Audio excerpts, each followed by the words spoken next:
तू शांत हो जा, हम तुझे नुकसान नहीं पहुंचाना चाहते। मुझे अकेलेपन ने गुस्सैल बना दिया था। मैं जंगल से अलग महसूस करता था। जंगल सबका है, अगर तुम चाहो तो सब मिलकर साथ रह सकते हैं। एक दिन शेर नदी किनारे टहल रहा था। उसने मगरमच्छ को आराम से पानी में तैरते देखा। उसे देखकर शेर को हंसी आ गई। शेर बोला, अरे मगरमच्छ, तुम तो सारा दिन इसी नदी में पड़े रहते हो। ना कोई दहाड़, ना कोई शिकार, क्या फायदा ऐसी जिंदगी का। मगरमच्छ मुस्कुराया और शांत स्वर में बोला, हर किसी की भूमिका अलग होती है शेर भाई। कोई ताकत से राज करता है, कोई धैर्य से।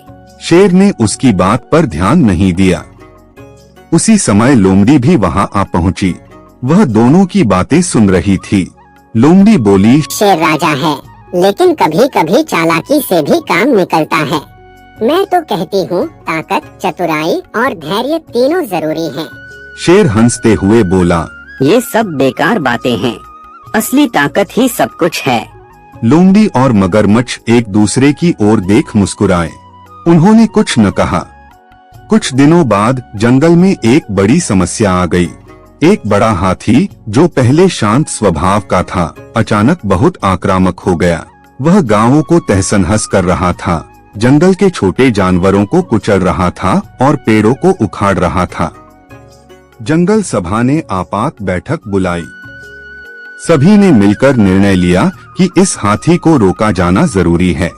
शेर गरजा, मैं उसे सबक सिखाऊंगा।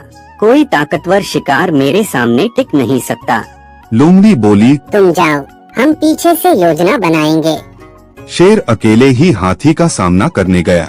उसने दहाड़ लगाई और झपटकर हमला किया, लेकिन हाथी बहुत भारी और ताकतवर था। उसने शेर को अपनी सूंड से उठाकर जमीन पर पटक दिया।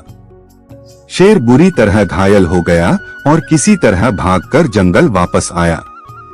उसकी आंखों में शर्म और दुख था। अब सभी जानवर डर गए। जब शेर ही हार गया तो कौन आगे जाएगा? अब लोमड़ी ने योजना बनाई। उसने कहा, मैं एक चाल चली हूँ जिससे हाथी को फंसाया जा सकता है। उसने गड्ढा खोदने की योजना बनाई और उसके ऊपर घास बिछा दी। फिर वह हाथी के पास गई और उसे चिढ़ाने लगी। हाथी गुस्से में उसके पीछे दौड़ा, लेकिन जब वह गड्ढे के पास पहुंचा तो अचानक रुक गया। वह चालाक था। उसने लोमड़ी की चाल पहचान ली और उसे पीछे से दौड़ाकर घायल कर दिया। अब लोमड़ी भी हार गई। अब केवल मगरमच्छ बचा था।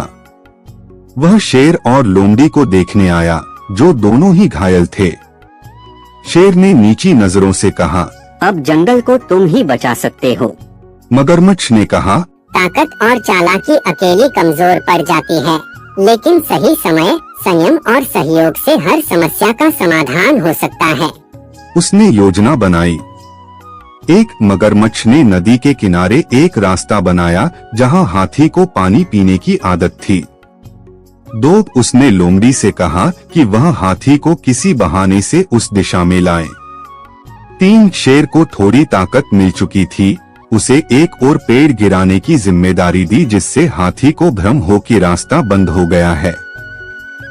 लोमड़ी ने हाथी को एक नकली शेर की मूर्ति दिखाकर डराया, जिससे हाथी को गुस्सा आया और वह उसके पीछे दौड़ा। शेर ने रास्ते में एक पेड़ गिराया, जिससे हाथी को आगे जाने की जगह नहीं मिली और वह सीधा नदी के दलदली किनारे की ओर मुड़ गया। वहीं मगरमच्छ दलदल में छुपा था। जैसे ही हाथी दलदल में फंसा, वह निकलने के लिए संघर्ष करने लगा। मगरमच्छ बाहर आया और कहा, तू शांत हो जा, हम तुझे नुकसान नहीं पहुंचाना चाहते। हाथी ने कहा, मुझे अकेलेपन ने गुस्सैल बना दिया था। मैं जंगल से अलग महसूस करता था। मगरमच्छ ने मुस्कुराकर कहा, जंगल सबका है, अगर तुम चाहो तो सब मिलकर साथ रह सकते हैं। हाथी ने सिर झुका लिया। उसने क्षमा मांगी। अब जंगल में सबने मिलकर हाथी को वापस जंगल समाज में शामिल कर लिया। शेर ने सभा में घोषणा की, मैंने सीखा कि अकेली ताकत हार जाती है, लेकिन जब चतुराई, धैर्य और सहयोग साथ हो तो असंभव भी संभव हो जाता है। लोमड़ी ने कहा, मैंने समझा कि चालाकी भी सीमित है जब तक वह समझदारी और करुणा से न जुड़ी हो। मगरमच्छ बोला, हर जीव में ताकत है, बस सही समय पर उसे पहचानना और सबको साथ लेकर चलना ही असली नेतृत्व है।